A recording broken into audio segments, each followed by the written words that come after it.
दोस्तों नमस्कार, स्वागत है आपके अपने चैनल भोजपुरी सिनेमा टीवी पर। आप लोगों को पता ही है कि भोजपुरी लोकगीतों से रिलेटेड ही इस पर काम होता है। तो मैंने एक बहुत ही सिंपल और बहुत ही सरल तरीका उन दोस्तों के लिए लेकर आया हूं कि जो भोजपुरी लोकगीतों में अपना पैर जमाना चाहते हैं, कुछ करना चाहते हैं, लेकिन आर्थिक स्थिति कमज़ोर होने की वजह से नहीं कर पाते हैं। तो उनके लिए एक सरल जुगाड़ मैंने लेकर आया आप लोगों के बीच में, और कुछ दोस्तों का मैं एग्जाम्पल के तौर पर आपको वीडियो देता हूँ, दिखाता हूँ।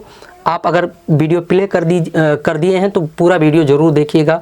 दोस्तों का सपोर्ट जरूर करिएगा, उनके मनोबल को मत तोड़िएगा। हम एक एक करके वीडियो आपको दिखाएंगे और आपको बस इतना ही करना है कि जिस सिंगर का गाना आपको सबसे अच्छा लगे, मस्त लगे एकदम, तो उसका नाम लिखा होता है उसके आगे और उसका नंबर लिखा होता है। उस नंबर को आप कमेंट कर दीजिएगा, उसके नाम को कमेंट कर दीजिएगा इस वीडियो के कमेंट बॉक्स में, और आपके एक आईडी का एक कमेंट जो है उसके लिए एक वोट माना जाएगा। यानी कि जो आप जिस सिंगर का आवाज या गाने की शैली को पसंद करते हैं उसके नाम के साथ उसका नंबर जो है अपने एक आईडी से एक कमेंट कर दीजिए, उसका जो है काउंट हो जाएगा, एक वोट पड़ जाएगा। और ऐसे दोस्तों को जो है कंपनी यानी कि पब्लिक जिसको बहुत ज़्यादा पसंद करेगी, ऐसे दोस्तों के पीछे जो रजिस्ट्रेशन फीस होता है 1000 रुपये जो लोगों से लिया जाता है, सभी दोस्तों का इकट्ठा करके 3 बंदे को यानी कि 3 सिंगर जो सबसे मस्त होंगे, फर्स्ट, सेकंड और थर्ड, इनके पीछे तरीके के साथ जो है इन्वेस्ट किया जाएगा, इनको स्टार बनाया जाएगा, इनको गवाया जाएगा लाइफ टाइम के लिए। हमारे भोजपुरी सिनेमा टीवी के माध्यम से एक विश्वसनीय कंपनी है। अगर आप देखना चाहते हो तो कम से कम 300-400 वीडियो है लगातार भोजपुरी लोकगीतों में एक काम कर रहा है। तो अगर आपको विश्वास है तो पूरा वीडियो देखिएगा और उस सिंगर का नाम और number please please please comment करिएगा, उसको वोट करिएगा जो सबसे बेटर गाता है। तो आइए हम लेकर चलते हैं और एक एक सिंगर को सुनाते हैं आपको।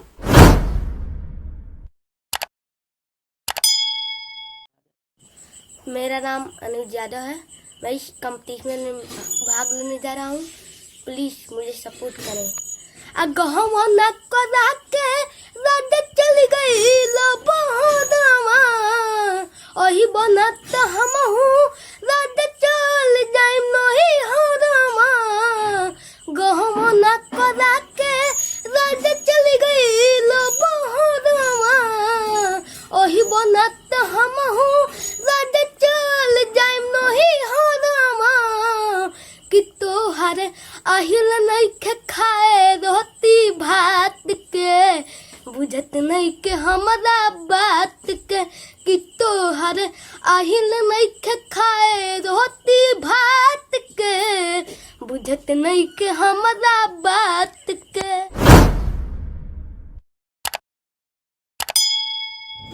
नमस्कार, मैं कृष्ण मुरारी, उम्र 8 वर्ष। मैं शास्त्रीय संगीत सीख रहा हूँ। मैं गाता हूँ। मैं कीबोर्ड से म्यूजिक भी कंपोज कर लेता हूँ, तबला गिटार भी बजाता हूँ। हमारे घर में सभी गाते बजाते हैं। सुनिए हमारी छोटी सी प्रस्तुति।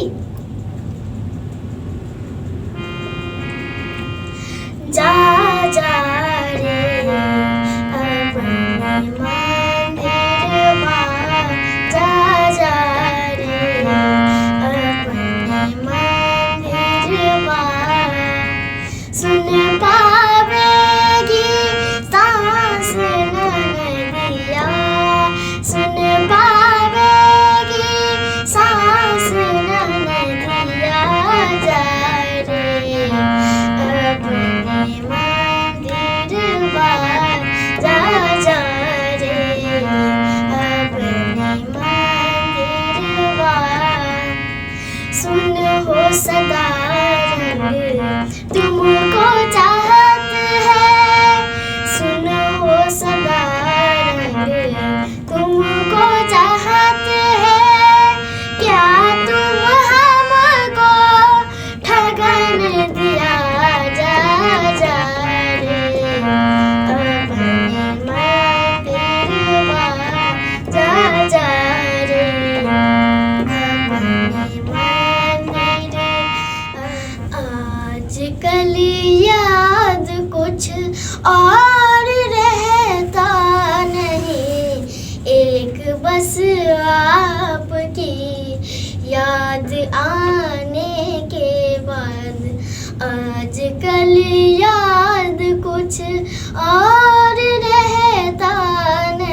याद आने के बाद।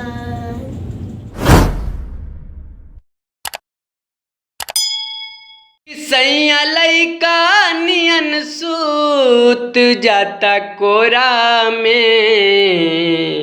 ए राजा जी कि सैया लइका नियन सूत जाता कोरा में, दिया के अंजोरा में ना। सैया लइका नियन सूत जाता कोरा में, दिया के अंजोरा में ना। से जिया पे आवेला तो आचरा के ओढ़ेला, अरे वाढ़ना बिछवना अपना लाती से बिटोरेला। कि केतनऊ दूधवा पियाई भर कटोरा में, कि केतनऊ दूधवा पियाई भर कटोरा में, दिया के अंजोरा में ना।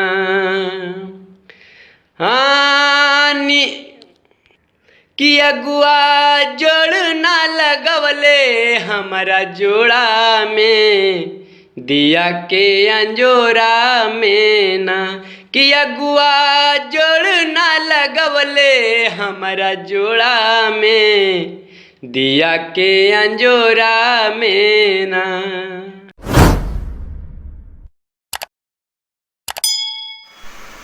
सुन पगली रे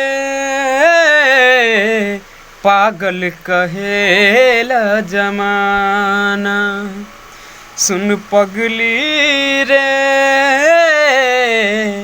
पागल कहेला जमाना। लगता कि मार जाइब ना तो जहर खाइब, लोगवा के सुनी सुनी ताना हो। लगता कि मार जाइब न तो जहर खाइब, लोगवा के सुनी सुनी ताना है। सुन पगली रे पागल कहेला जमाना। प्रीत प्यार तू ही रहू, तू ही हमार जान हो। तोहरा के मन ले रही दिल से भगवान हो। प्रीत प्यार तू ही रहू, तू ही हमार जान हो। तोहरा के मन ले रही दिल से भगवान हो। कबन कारण जार के हमसे टकरार के, दिल से बनैलू बेगाना है। सुन पगली रे पागल कहेला जमाना। सुन पगली रे पागल कहेला जमाना।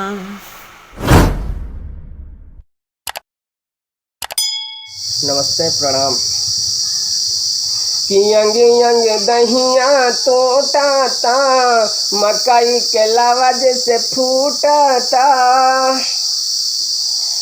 ए जी अंग अंग दहिया तोटाता, मकई के लावा जैसे फूटता।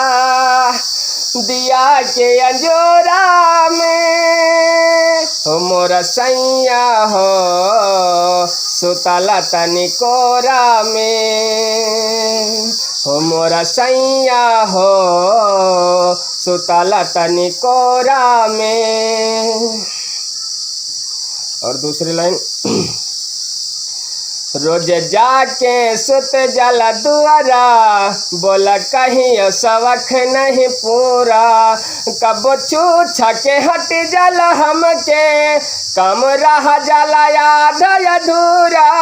रोज जाके सुत जाला दुआरा, बोला कहीं सवख नहीं पूरा। कि जरता जवानिया के लहरा हो लगता निकल जाए बहरा हो समय नहीं कोरा में हो मोरा सैया हो सुतला तनी कोरा में हो मोरा सैया हो सुतला तनी कोरा में।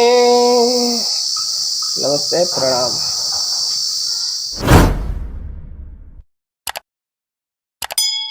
हो जान जान गईनी जान जान गईनी ये हो जान गईनी जान प्यार नहीं खेली खल हो प्यार नहीं खेली खल हाथ के लकीर में नहीं खुदा कदीर में ये जान दिल टूटला के कवनो होला ना आवाज हो फिर कैसे सुनी जवाना हो जैबू दूसर के तू कुछ दिन के बाद दिल पगला रोई पन दीवाना सतरंगी सपना साजन के मनावा सजावे लागल पिया मिलन के प्यास जिया में नया नया बहा जागल किसी खिले अब हम भी गम में हंसे के यदा अब जिए के पड़ी प्रीतिया के पीर में नहीं खुदा कदीर में ये जान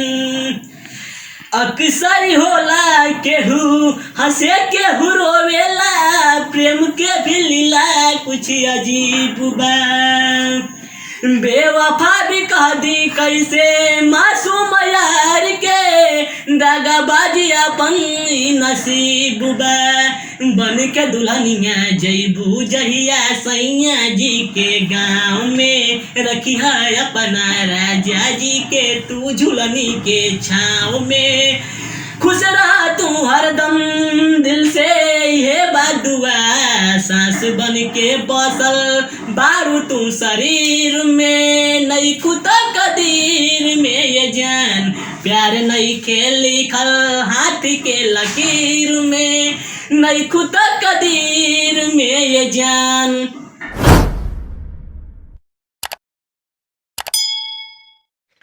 कि प्यार के बदले पेर मिलल बा चाहत में दिल टूटल बा अब बचलू मिरिया कैसे कटी साथ सनम से छूटल बा प्यार के बदले पेर मिलल बा चाहत में दिल टूटल बा बचलू मिरिया कैसे कटी साथ सनम से छूटल केहू हमके बता दे है बतिया रे केहू हमके बता दे है बतिया रे कौन जगह लिखा ले किस मतिया रे कौन जगह लिखा ले किस मतिया रे।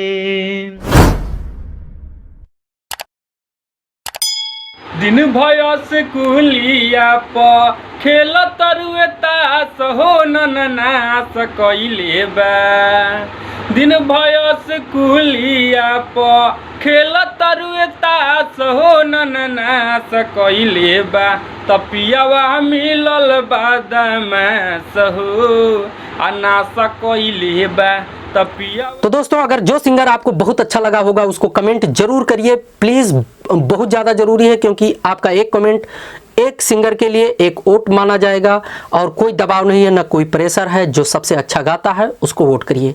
धन्यवाद। आप ऐसे ही बने रहें भोजपुरी सिनेमा टीवी को। हम दूसरा अपडेट जो है लेकर आएंगे जिसमें है दम स्टार बनाएंगे हम करके। ये जो सीरीज चल रहा है इसमें पब्लिक ही जज है, पब्लिक ही सब कुछ करेगा। तो आप बने रहें और अपना प्यार दुलार सहयोग ऐसे ही देते रहें। मिलते हैं अगले वीडियो में, तब तक के लिए नमस्कार।